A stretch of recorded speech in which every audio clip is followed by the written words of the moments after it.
তো এই যে ছিল আমার এখানে সব কিছু রেডি করার, তো মা কিছুটা করেছিল, বাকিটা আমি করলাম। কেমন হয়েছে অবশ্যই কমেন্ট করে জানিও। তারপর এখানে পদ্ম ফুলটা ফোটানো বাকি ছিল, ওটা পদ্ম ফুলটা ফুটিয়ে দিলাম। দেন এসব করতে করতে পুরোহিত চলে আসলাম। তো এরপর পুজো স্টার্ট হলো, তাই আমি সমস্ত প্রদীপগুলো জ্বালিয়ে দিলাম। আমি একদিক থেকে জ্বালাচ্ছি, আমার এটা খেয়াল নেই ওপর থেকে নিচে জ্বালাবো, আমি নিচ থেকে ওপরে যাচ্ছি, তো বারবার হাতেই লাগছে।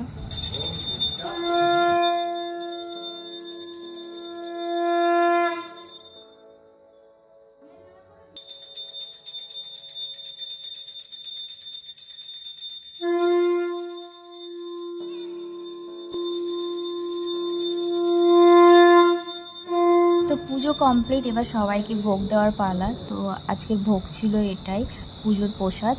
তো আজকের ব্লগটা বাস এইটুকুই।